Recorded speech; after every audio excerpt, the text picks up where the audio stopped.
Good evening, and welcome to tonight's top stories. I'm your name, and we're leading with a stunning development at the heart of American history, the complete demolition of the White House's East Wing. Satellite images released just this week paint a stark picture. Just a month ago, the 123-year-old structure stood intact, a symbol of the People's House since Eleanor Roosevelt's era. But by Thursday, it was gone, reduced to rubble to make way for President Trump's ambitious 90,000-square-foot ballroom. What was once home to First Lady's offices, historic archives, and public tours is now a construction site, with the project's cost ballooning to $350 million, up from initial estimates of around $250 million. This isn't just bricks and mortar. It's a seismic shift in how the White House operates. President Trump, speaking earlier this week as crews wrapped up the demolition, reversed course on his summer assurances that the project would pay total respect to the existing building and wouldn't interfere with it at all. "It won't be touching it," he said back then, after consulting what he called some of the best architects in the world. But now, he's owning the full teardown. In order to do it properly, we had to take down the existing structure. The East Wing, he added, was not much, framing it as a necessary step for a grander vision. Critics are calling this the perfect metaphor for the Trump administration's approach: bold, unyielding, and dismissive of tradition. "This is the People's House," one preservation advocate noted, echoing widespread outrage over the lack of public input or congressional oversight. The demolition bypassed standard preservation reviews, sparking lawsuits from historians and architects who argue it violates federal landmarks laws.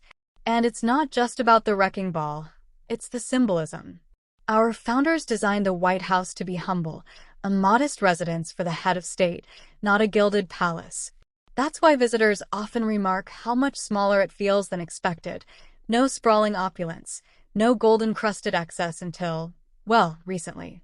Tearing down the East Wing flies in the face of that ethos, turning a space of quiet service into what some are dubbing a billionaire's event hall. Funding adds another layer of controversy. The White House insists no taxpayer dollars are involved.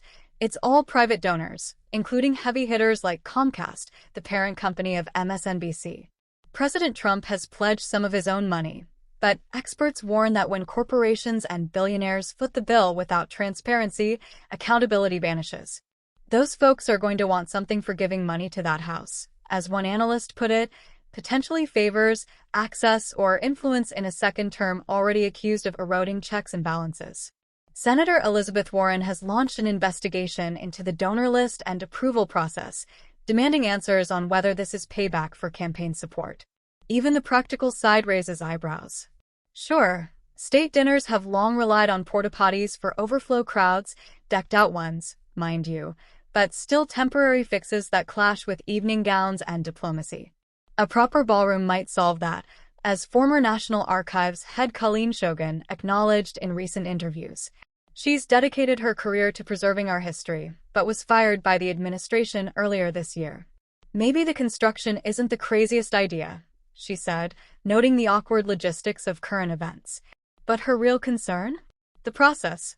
It could have been done in a way that preserved the East Wing, attached adjacent, or to another structure.